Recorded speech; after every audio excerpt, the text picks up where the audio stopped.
Hi friends, நான் உங்கள் சாம். இப்போ நம்ம எதை பற்றி பார்க்க போகிறோம்னா, நான் ஒரு புது ஃப்ரிட்ஜ் வாங்கியிருக்கேன். அந்த ஃப்ரிட்ஜை பற்றி பார்க்க போகிறோம். அதான் Whirlpool new fresh glass door series. அந்த ஃப்ரிட்ஜில் பார்த்தீங்கன்னா நீங்கள் கண்ணாடியே நீங்கள் வாங்க தேவையில்ல. அதுலேயே நீங்கள் கண்ணாடியாக யூஸ் பண்ணிக்கலாம், மேக்கப் பண்ணிக்கலாம், எல்லாமே பண்ணிக்கலாம். சூப்பராக இருப்பாங்க.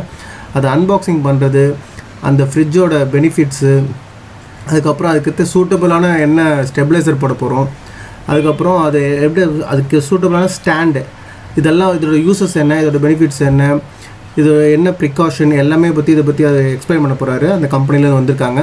இப்போ வாங்க அதை பார்ப்போம், அன்பாக்ஸ் பண்ணுவோம். வாங்க வீடியோக்குள்ளே போகலாம்.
புது மிஷின் எப்போவா இருந்தாலும் ஓப்பன் பண்ணும்போது சின்னதாக ஒரு ஸ்பார்க் ஒன்று வரும், எர்த் ஒன்று அடிக்கும். அது டெஸ்டர் வச்சு ஸ்டார்டிங் செக் பண்ணி பார்த்துக்கணும். எல்லா புது மிஷின்லேயும் எல்லா ஃப்ரிட்ஜு மட்டும் எப்போ ஓப்பன் பண்ணாலும் எர்த்து வரும், ஸ்பார்க் ஒன்று வந்துடும். நம்ம கை வச்சோன்னா கையில் அடிச்சிடும். அதனால் கையில் அடிக்கிறதுக்கு முன்னாடி டெஸ்டர் வச்சு பார்த்தீங்கன்னா சின்ன ஸ்பார்க் ரெட் கலரில் ஒரு லைட் வந்துட்டு கட் ஆகிடும். அவ்வளோதான். அந்த அளவுக்கு கேப்சர் பண்ண முடியாது. வந்துருச்சு, கட் ஆகிடும். அதுக்கப்புறம் கை வச்சோன்னா கொஞ்சம் செக் பண்ணலாம்.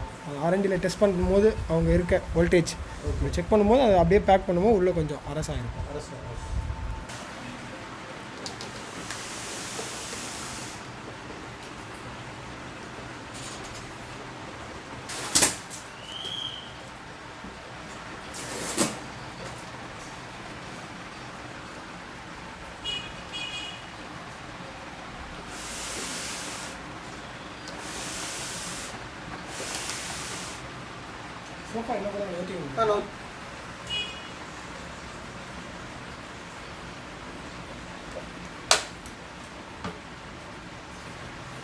சிங்கிள் டோர் பொறுத்தவரையும் ஈஸியாக லிஃப்ட் பண்ண முடியும்.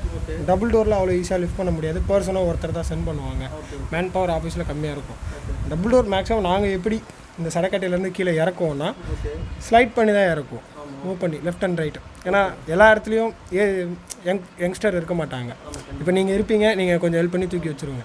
சில இடத்துல வந்து பர்ச்சேசிங் இடத்துல ஏஜ்டு பர்சன் இருப்பாங்க, சில இடத்துல லேடிஸ் மட்டும்தான் இருப்பாங்க. அவங்களால டபுள் டோர் வந்து எப்போவுமே ஒரு பக்கம் சப்போர்ட் பண்ணி தூக்கி இறக்க முடியாது. அதனால் நாங்கள் சிங்கிள் பர்சனாக எப்படி இறக்குவோம்னா ஒரு பக்கம் பெருமாக்குள்ள காலில் பிடிச்சிக்கிட்டு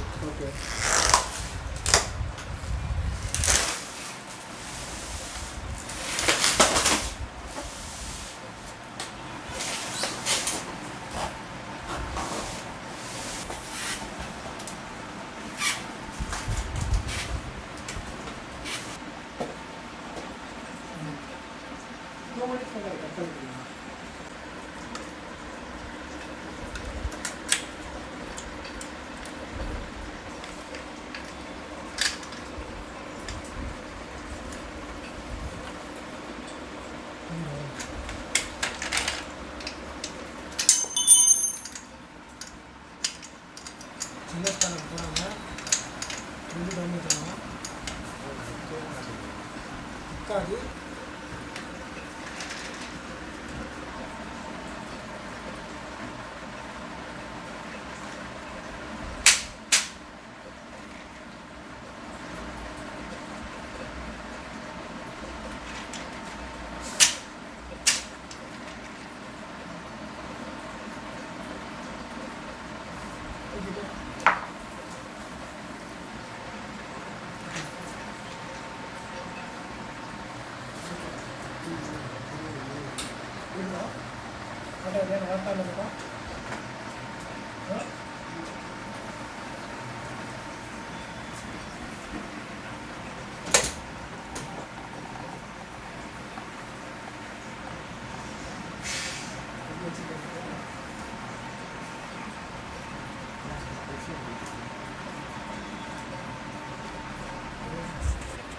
வேர்ல்பூலோட ஃப்ரிட்ஜு மிரர் மாடல்னு சொல்லுவோம். மிரர் மாடல்னும் போது கஸ்டமர் பேசிக்காக வாங்கிறது எதுக்காகனா மிஷின் மற்ற மாடலோட இது கொஞ்சம் லுக்காக இருக்கும்.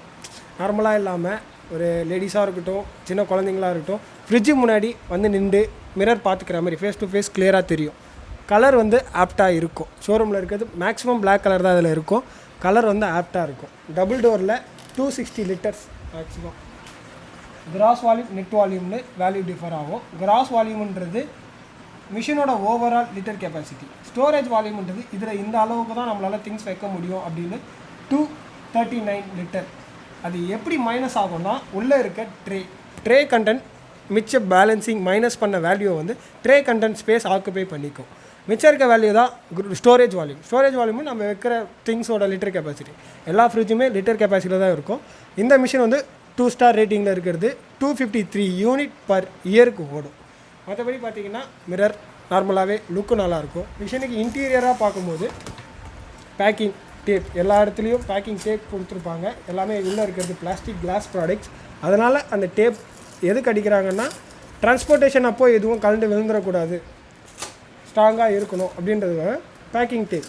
இன்ஸ்டாலேஷன் அப்போது அது எல்லாத்தையும் ரிமூவ் பண்ணிக்க வேண்டிய அவசியம் இருக்குது. அதை ரிமூவ் பண்ணால் தான் ஒரு ட்ரேவையும் ரிமூவ் பண்ணி யூஸ் பண்ண முடியும்.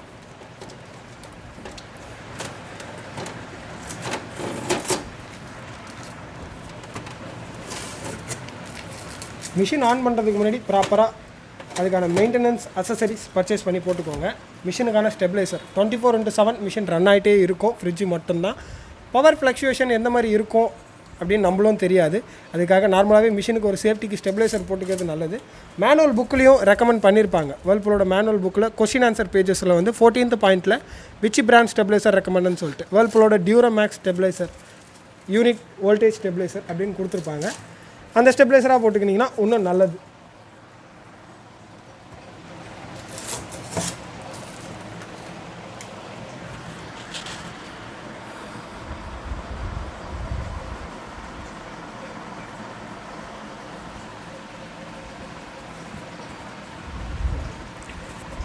ஸ்டார்டிங் பார்த்திங்கன்னா மிஷினுக்கான மெயின்டெனன்ஸ் பவர் கன்சம்ஷனுக்காக வோல்டேஜ் ஸ்டெபிலைசர் வேர்ல்பூலோட டியூரோமேக்ஸ் ஸ்டெபிலைசர் வித் எல்இடி மானிட்டரோடு இருக்கும்.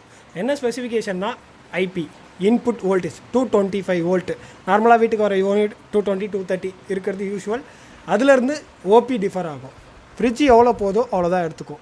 இப்போ இந்த வீட்டுக்கு லைன் வந்து 225 வோல்டேஜ் வருது அவுட்புட்டு. ஃப்ரிட்ஜ் எவ்வளோ எடுத்துக்குன்னா 238. டபுள் டோருன்னும் போது பவர் கன்சம்ஷன் அதிகமாக தான் இருக்கும். 225 ஃப்ரிட்ஜுக்கு பத்தலை அப்படின்னும் போது அதுவே இன்க்ரீஸ் பண்ணிக்கும். சப்போஸ் 240 250 வோல்டேஜ் வீட்டுக்கு வருதுன்னா பவரை வந்து ரெடியூஸ் பண்ணி காமிச்சிடும். ஸ்டெபிலைசருக்குலேருந்து கீழே ட்ரான்ஸ்ஃபார்மர் காயில் வழியாக ஹீட்டு ஃப்ளோ ஆகும். அந்த ஹீட்டுனால ஃப்ரிட்ஜு மேலே இருக்க பெயிண்ட்டு உரியறதுக்கும் வாய்ப்பு இருக்குது. ஏன்னா கிட்டத்தட்ட 10 வருஷத்துலேருந்து ஒரு மேக்ஸிமம் ஒரு 7-8 வருஷம் ஃப்ரிட்ஜுக்கு மேலே ஸ்டெபிலைசர் அப்படியே தான் இருக்கும். சர்வீஸ் பண்ணுற வரையும் நம்ம எதுவுமே கை வைக்க போகிறதில்ல. அந்த ஹோல்ஸ் வழியாக கீழே இருக்க ஹீட்டு ஃப்ளோ ஆகும். அந்த ஹீட்டை வந்து ரெடியூஸ் பண்ணுறதுக்காக ரெசின் லெதரில் இருக்கும். ப்ராப்பர் லெதர் கிடையாது, ரெசின் மெட்டீரியலில் இருக்கும். அந்த மெட்டீரியலில் வேர்ல்பூல்லையே டாப் மேட்ஸ் ப்ரொவைட் பண்ணுவாங்க. போட்டுக்கிட்டிங்கன்னா அதுவும் கொஞ்சம் ஃப்ரிட்ஜுக்கோ லுக்கோ கொடுக்கும். ப்ளஸ் மேலே டஸ்ட்டு ஃபார்ம் ஆகாமல் இருக்கும். அந்த ஹீட்டுனால பெயிண்ட் கோட்டிங்க்கு எந்த ப்ராப்ளமும் இல்லாமல் இருக்கும். பாக்கெட்ஸ் இருக்கிறது பில் காப்பீஸ் எதுவாக இருந்தாலும் சேஃப்டிக்கு ஈஸியாக அதிலே வச்சுக்கிற மாதிரி இருக்கும். வேர்ல்பூல்லையே அது இருக்கும். கலருக்கு நல்லா ஆப்டாக இருக்கும். மற்றபடி பார்த்தீங்கன்னா ப்ளக்இன் பண்ண போகிறீங்க, பவர் ஆன் பண்ண போகிறீங்க. இந்த ஃப்ரிட்ஜோட மெயின் ஃபீச்சர்ஸ் என்னென்னா நார்மலாகவே டபுள் டோர் எல்லாமே வேர்ல்பூலில் ஆட்டோமேட்டிக் டீஃப்ராஸ்ட். பழைய மிஷின் சிங்கிள் டோரில் யூஸ் பண்ணுற மாதிரி டீஃப்ராஸ்ட் பண்ண தேவையில்லை. ஒரு வாட்டி 3 days ஒன்ஸ் ப்ரெஸ் பண்ணுவோம், அது பண்ண தேவையில்லை. இந்த மிஷினே ஃப்ரீசரில் ஐஸ் ஃபார்ம் ஆக விடாமல் கரைச்சிரும். கரைச்சி பின்னாடி தண்ணியாக கலெக்ட் ஆகும். இன்னொரு விஷயம் ப்ளஸ் என்னென்னு பார்த்தீங்கன்னா, பின்னாடி இருக்க தண்ணியை per month once 2 months once flow ஆகிறதுக்கு முன்னாடி நம்ம பழைய மிஷினெலாம் எடுத்து ஊற்றுவோம். இப்போ இருக்க மிஷினில் அது எடுத்து ஊற்ற வேண்டிய அவசியம் கிடையாது. நார்மலாகவே ட்ரைன் பாக்ஸில் வந்து ஹீட்டர் கனெக்ட் பண்ணியிருப்பாங்க. நம்ம வீட்டில் யூஸ் பண்ணுற தண்ணி சூடு பண்ணுற ஹீட்டர் மாதிரி ஒரு காப்பர் வைண்டிங்கில் இருக்க காயில் உள்ளே இருக்கும். அந்த காயில் தண்ணி ஃப்ளோ ஆகும்போது பின்னாடி அதில் கொட்ட அது எவாப்ரேட் பண்ணிகிட்டே இருக்கும். எல்லாத்தையும் அது எவாப்ரேட் பண்ணிவிடுமா, பின்னாடி தண்ணியே இருக்காதா அப்படின்னு கேட்டிங்கன்னா தண்ணி இருக்கும். பின்னாடி கொஞ்சம் அமௌண்ட் ஆஃப் தண்ணி வந்து எப்போவுமே இருக்கும். தண்ணி ஏன் இருக்குன்னா, கீழே கம்ப்ரஸர் ஹீட் ஆகிற பொருள் எப்போவுமே ஹீட்டில் இருக்கும். அந்த பொருளுக்கு கொஞ்சமாச்சு சில்னஸ் கொடுக்கறதுக்கு அப்படின்னு சொல்லிட்டு மேலே கொஞ்சம் தண்ணி எப்போவுமே இருக்கும். கொஞ்சம் அமௌண்ட் ஆஃப் வாட்டர் தண்ணி ஃப்ளோ ஆக விடாமல் கீழே ஊற்றாமல் பார்த்துக்கும். கீழே இருக்க கம்ப்ரஸருக்கு இந்த அளவுக்கு 1 அடிக்கு கேப் எப்போவுமே விடுங்க. மிஷினுக்கு மேக்ஸிமம் எவ்வளோ கேப் விடுறீங்களோ அவ்வளோ கேப் நல்லது. இன்னும் சொல்லப்போனால் ப்ராப்பராக மிஷினோட பொசிஷன் எப்படி இருக்கணும்னா, மிஷின் வைக்கிற 4 சைடுமே 1 அடி கேப் இருக்கணும். மிஷின் பேக் சைடு 1 அடி கேப் இருக்கணும், ரைட் சைடு 1 அடி கேப் இருக்கணும், லெஃப்ட் சைடு 1 அடி கேப் இருக்கணும். அப்படி இருந்தீங்கன்னா ப்ராப்பராக அட்மாஸ்பரிக் டெம்பரேச்சர்லேயே கம்ப்ரஸர் ஓவர் ஹீட் ஆகாமல் நார்மல் டெம்பரேச்சர்லேயே மெயின்டைன் ஆகும். கம்ப்ரஸர் ரொம்ப சூடாகாது. அதேபடி மிஷினோட அவுட்டர் லுக் இதுதான். இன்னும் டபுள் டோர் பொறுத்தவரையும் ஃப்ரிட்ஜு எல்லார் வீட்லேயும் ஃப்ரிட்ஜு ஒரே இடத்துலையே இருக்கும். எப்போவுமே ஒரே இடத்துலையே ப்ளேஸ் பண்ணியிருப்பாங்க.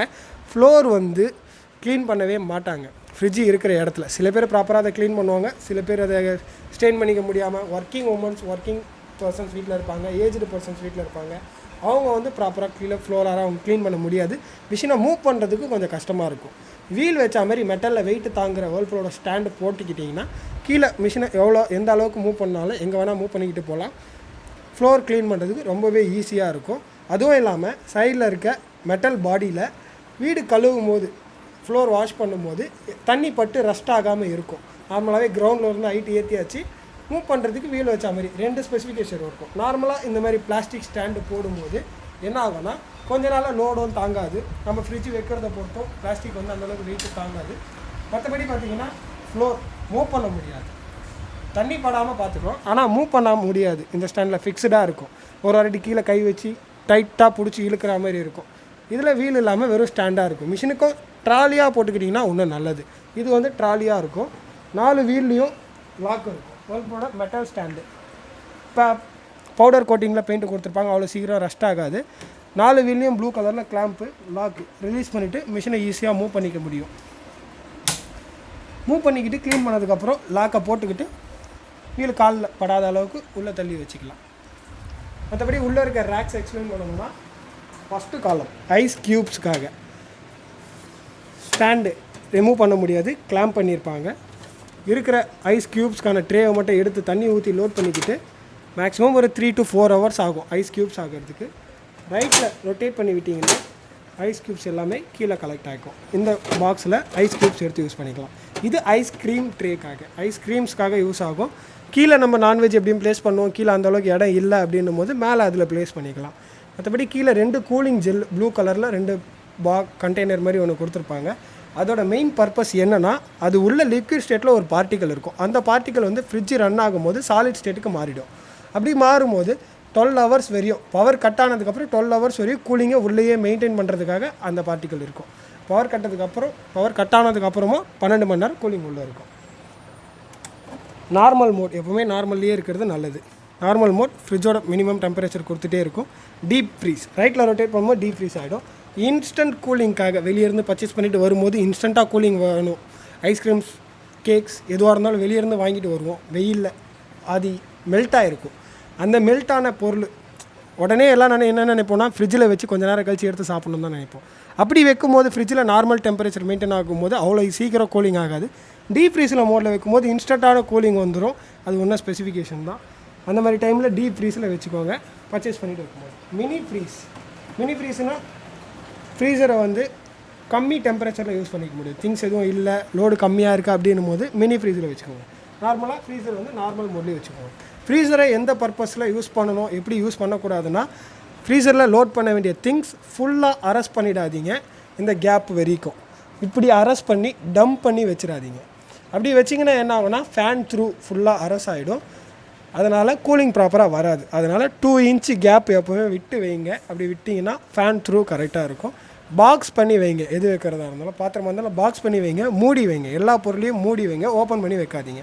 ஓப்பன் பண்ணி வச்சிங்கன்னா மாய்ச்சர் ஃபார்ம் ஆகும், பேக் சைடில் இருக்க ஃபேன் பின்னாடி இருக்க கூலிங் காயில் அதிகமான மாய்ச்சர் கட்டும். அப்படின்னும் போது மூடி வச்சிங்கன்னா கரெக்டாக இருக்கும். கீழே இருக்க rack everyday product cheese, butter, பால், தயிர் அதெல்லாம் ப்ளேஸ் பண்ணிக்கலாம். ஃப்ரீசருக்கு கீழே இருக்க கம்பார்ட்மெண்ட்னால கூலிங் நல்லா வரும், பால் அவ்வளோ சீக்கிரம் கெட்டு போகாது. டெஃப்லான் கிளாஸஸ் ஒரு இதுவும் டெஃப்லான் கிளாஸஸில் தான் இருக்கும். அதனால் 15 கிலோ வரையும் வெயிட்டு தாங்கும். அதனால் மாவு பக்கெட்டு தான் மேக்ஸிமம் அங்கே வைப்பாங்க. மாவு பக்கெட் மாதிரி வைக்கும்போது அவ்வளோ சீக்கிரம் உடையாது ரேக்ஸு. கீழே இருக்க பிளாஸ்டிக் ப்ராடக்ட் இது மேலே வெயிட்டான பொருள் எப்போவுமே வைக்காதீங்க. அது ஜஸ்ட்டு வெஜிடபிள் ட்ரேயோட கேப்பு. வெயிட்லெஸ்ஸான பொருள் வச்சுக்கலாம். அது மேலே வைக்கும்போது வெயிட்லெஸ்ஸான பொருள் மட்டும் வச்சிங்கன்னா உடையாமல் இருக்கும். வெயிட்டான பொருளை தூக்கி அதில் வச்சிடாதீங்க. வெயிட்டான ப்ராடக்ட் எல்லாமே இது ரெண்டில் வச்சுக்கோங்க. மாய்ச்சர் கண்ட்ரோல் திங்ஸ் வைக்கிறத பொறுத்து பெரிய ஹோல்ஸ் சின்ன ஹோல்ஸ் திறந்து விட்டுக்கோங்க. லெஃப்ட் சைடில் ஸ்லைட் பண்ணும்போது பெரிய ஹோல்ஸாக இருக்கும், அதிகமாக வெஜிடபிள்ஸ் வச்சிங்கன்னா லெஃப்ட் சைடில் திறந்து விட்டுக்கோங்க. ரைட் சைடில் ஸ்லைட் பண்ணும்போது சின்ன ஹோல்ஸாக திறந்து விட்டுக்கோங்க. வெஜிடபிள் ஃப்ரூட்ஸுக்காக வெஜிடபிள் ரேக்ஸு. கீழே ஒரு கூலிங் நாப் இருக்கும், எஃப்சி ஆர்சின்னு சொல்லுவோம். ரெஃப்ரிஜிரேட்டர் கம்பார்ட்மெண்ட்டை கண்ட்ரோல் பண்ணுறது cooling knob. Low, medium, high. கம்மியான டெம்பரேச்சர் திங்ஸ் கம்மியாக இருக்கும்போது கம்மியான திங்ஸ் வைக்கும்போது வச்சுக்கோங்க. ப்ளஸ் மீடியம் டெம்பரேச்சர்ன்றது ஈவனாக நார்மல் டெம்பரேச்சரே மெயின்டைனாக இருக்கும், மேலே இருக்க நார்மல் மாதிரி. ஹைன்றது ஹை டெம்பரேச்சர். சம்மர் சீசனில் ப்ளஸ் திங்ஸ் அதிகமாக லோட் பண்ணும்போது ஹை வச்சுக்கோங்க. குயிக் சில்லுன்றது இன்ஸ்டன்ட் கூலிங், மேலே இருக்க டீப் ஃப்ரீஸ் மாதிரி இன்ஸ்டன்ட் கூலிங் வரணும்னா குயிக் சில்லில் வச்சுக்கோங்க. வெஜிடபிள்ஸு ஷாப்பிங் முடிச்சுட்டு வரும்போது திங்ஸ் அதிகமாக லோட் பண்ணி எடுத்துகிட்டு வரோன்னா உடனே ஃப்ரிட்ஜில் வச்சு இன்ஸ்டன்ட் கூலிங்காக குயிக் சில் வச்சுக்கோங்க. நார்மலாக எப்போவுமே மீடியம்லேயே இருக்கிறது நல்லது. அலுமினிய பாத்திரம் மேக்ஸிமம் அவாய்ட் பண்ணிவிடுங்க. எந்த பொருளை வச்சாலும் மூடி வைங்க, கண்டெயின் பண்ணி வைங்க. டெப்பர் வேர்ஸ் யூஸ் பண்ணுங்கள். ஃப்ரீசர்லையாக இருக்கட்டும், ரெஃப்ரிஜரேட்டர்லையாக இருக்கும். டெப்பர் வேர்ஸ் யூஸ் பண்ணிங்கன்னா கரெக்டாக இருக்கும். அலுமினிய பாத்திரத்தில் என்ன ப்ராப்ளம் வரும்னா மிஷினில் இருக்க கூலிங்கை பாதி பாத்திரமே அப்சார்ப் பண்ணிக்கும். ஹீட் ரெசிஸ்டன்ட் எந்த அளவுக்கு அதிகமோ அதே மாதிரி கூலிங் ரெசிஸ்டன்ட் ரொம்ப அதிகம். அலுமினியம் பாத்திரம் அவாய்ட் பண்ணிவிட்டு டெப்பர் வேர்ஸாக யூஸ் பண்ணுங்கள். இந்த ஆக்டிவ் டியூன்றது ஒரு பொருளோட ஸ்மெல்லு இன்னொரு பொருளுக்கு ஸ்ப்ரெட் ஆகாமல் இருக்கிறது. உள்ளேயே ஒரு சார்கோல் மாதிரி ஒரு கண்டென்ட் ஒன்று வச்சுருப்பாங்க. அதில் வந்து வெஜிடபிள்ஸில் இருக்க அதிகப்படியான ஸ்மெல்லு மற்ற ஃபுட் ஐட்டம்ஸில் ஸ்ப்ரெட் ஆகாமல் இருக்கும். தனியாகவும் ஃப்ரெஷ்னஸ்னு எதாவது இருக்கும். அது கொஞ்ச நாள் கழிச்சு அதோட லைஃப் டைமு 6 months 7 months தான். அதுக்கப்புறம் தனியாக ஒரு ஸ்பேர் இருக்கும், அதை வாங்கி போட்டு யூஸ் பண்ணிக்கலாம். ஸ்மெல்லு ஸ்ப்ரெட் ஆக இருக்கும். ப்ராப்பர் க்ளீனிங் மட்டும் பண்ணால் போதும். சர்வீஸ்ன்னும் போது ப்ராப்ளம் வந்தால் மட்டும் தான் ஃப்ரிட்ஜுக்கு சர்வீஸ் பண்ண வேண்டிய அவசியம் இருக்கும். நார்மல் க்ளீனிங் எல்லா ரேக்கும் ஈஸியாக ரிமூவ் பண்ணுற மாதிரி இருக்கும். ரிமூவ் பண்ணி எடுத்து க்ளீன் பண்ணிக்கலாம். பிளாஸ்டிக் பொருள் எதுவும் வாரண்டியில் கவர் ஆகாது. அதனால் எடுத்துகிட்டு போடும்போது மட்டும் கேர்ஃபுல்லாக ஹேண்டில் பண்ணுங்கள். எல்லாமே ரிமூவ் பண்ணுற மாதிரி தான் இருக்கும்.